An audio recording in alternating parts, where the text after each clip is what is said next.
So ngayong araw naman guys, iba't ibang mga shell na naman ang kukunin natin dito sa pangatihan o panghihibasan. Sobrang dami talaga guys namin nakita na iba't ibang klase ng shell at yung mga uri at kung anong mga lahi baga sila. Sobrang laki kasi guys ng cutting ngayong araw, kaya okay na okay para sa adventure na naman natin. At nakakuha na nga guys kami ng mga shell dito. Syempre niluto lang namin dito sa gilid ng mga bato at dito na rin field trip. So what's up guys? What's up mga kanapadaan lang? So ngayong araw nga guys, grabe, sobrang saya na naman namin magkakaibigan. Siyempre may panibagong adventure na naman tayo. So ngayong araw nga pala guys, ay mangangatihan nga pala guys tayo, manghihibasan tayo. Kasi guys, napakalaki ng low tide ngayong araw. Kaso nga lang guys, pagkarating namin dito sa may dalampasigan, parang medyo masungit dito yung panahon at napakalalaki guys ng alon. Kaya nga guys, sabi ko sa mga kaibigan ko, mukhang mahihirapan kami maghanap ng uulamin at pupudtripin namin ngayon kasi medyo masungit talaga yung panahon dito sa gilid ng dagat. Pagkababa nga guys namin dito sa may mga batuhan ay nakakita agad ako dito ng isang shell na nagtatago dito sa loob ng bato.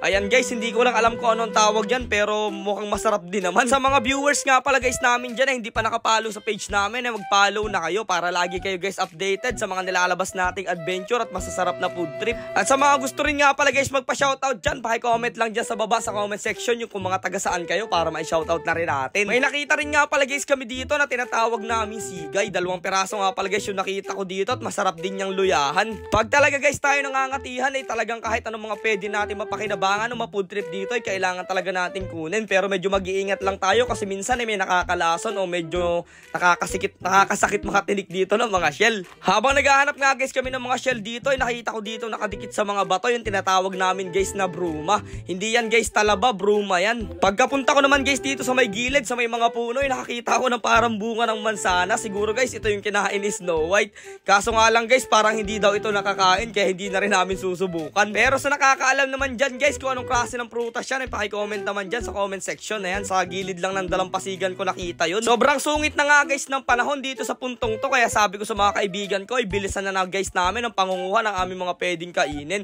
Kaya nga eto guys, sa sobrang gutom na rin namin dito ay pinagbubuklat na namin yung mga malalaking bato. Dito kasi guys nagtitigil yung mga ibang shell sa ilalim nito kaya nagbabakasakali rin guys kami na meron kaming makuha. Tapos ang tawag naman guys dito sa isang shell na nakuha natin ay baboy-baboy. Dalawa nga pala guys lagi yan at mag-asawahan. Isa rin to guys sa shell na masarap lagyan ng luya at talagang sobrang sarap din yan sa bahaw. Noong nakaraan nga guys may nabasa kami sa comment section na sabi nila bakit daw di kami tumutulong ay ang taas na daw guys ng followers namin at paniguradong malaking daw yung aming kinikita. Ang masasabi ko lang guys ay hindi naman lahat ng bagay kailangan natin ipakita yung pagtulong natin sa kapwa. Minsan guys okay na rin na sinasarili mo na lang yung pagtulong mo at hindi mo na pinapakita sa iba. Kasi guys kahit hindi nila nakikita yan alam mo naman sa sarili mo kung tumutulong ka talaga at nakikita yan ni Lord. Mundo kasi guys na social media ay medyo magulo at masyado mapangmata yung mga ibang tao. Kaya guys pag pinapakita mo, binablog mo na tumutulong ka sa iba, sasabihin nila ay pinagkakakitahan mo lang yun o ikaw lang guys yung kumikita kahit ikaw na mismo guys yung tumutulong. Tapos pag hindi mo naman guys binidyohan yung mga pinamimigay mong tulong sa mga tao, sasabihin naman nila na hindi ka naman daw tumutulong kahit malaki na yung kinikita mo. Wala ka talaga guys palulusutan sa mga taong hindi ka gusto. Kaya ang dapat mo na lang gawin, syempre gawin mo na lang yung alam mong tama at matuto ka pa rin tumulong may nakakita man o wala. So dahil mahaba na nga guys yung pagdadaldal natin ay dito nga sa puntong to guys ay habang naglalakad ako ay nakakita ako dito ng tinatawag namin guys na sahang. Pero sa English guys ang tawag dito ay spider shell. Sa paghahanap nga pala guys ng sahang ay hindi mo talaga sila mapapansin. Dapat talaga guys matalas yung paningin mo. Kasi guys ay nakacamouflage sila dyan sa mga kulay ng bato at medyo may mga lumot din guys yung likod ng kanilang shell kaya hindi mo talaga sila masyadong mapapansin. And guys medyo konti lang yung nakuha namin shell ngayong araw. Kung makikita nyo kasi napakalakas ng alon. Tapos medyo malabo yung tubig, hindi namin makita pag nabangga yung alon sa bato. Ito lang tuloy yung mga nakuha namin Luluyahan na lang namin yung iba tapos iiawin para kami makakain ng tanghalian. Tara guys, samahan nyo kami.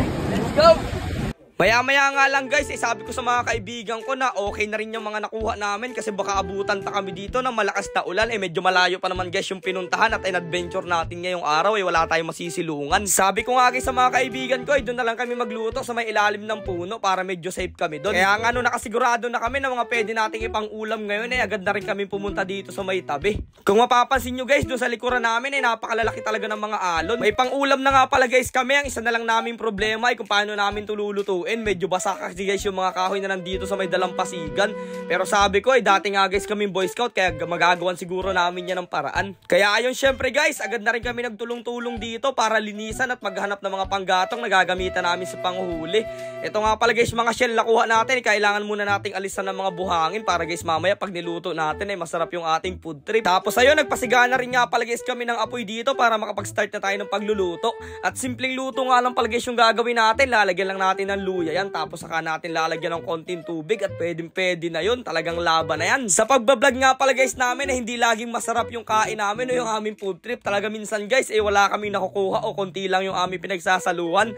Pero gayon pa man guys grabe, sobrang saya at nakakatuwa pa rin dahil nakagawa namin yung mga ganitong klase ng mga adventure. Imbis guys na malulong kami sa ibang masamang gawain o sa ibang bisyo, ay buti na lang guys pinagkalooban tayo ni Lord ng ganitong talent. Kasama rin nga pala guys namin ngayong araw dito si Nakabilas Vlog. Sumunod nga pala guys sila dito sa amin at sabi nila ay magpo-food trip din sila ng mga mahuhuli namin. Kaya sabi ko sa kanila ay tara, simulan na natin diyan yung food trip natin. Sa bagay, luto na rin naman guys itong aming mga shell na nakuha. Kumuha na nga lang guys kami dyan ng dahon ng anahaw kasi nga pala walang dahon ng saging dito. Diyan namin nilagay yung mga kakainin namin. Pero syempre guys, bago tayo kumain, huwag natin kakalimutang magdasal at magpasalamat kay Lord sa mga blessing na binibigay sa atin araw-araw. Malaki man o maliit, kailangan natin magpasalamat. Kaya ayun guys, samahan nyo kami at pagsaluhan natin itong munting nakayanan namin ngayong araw ang mga nakuha nating shell.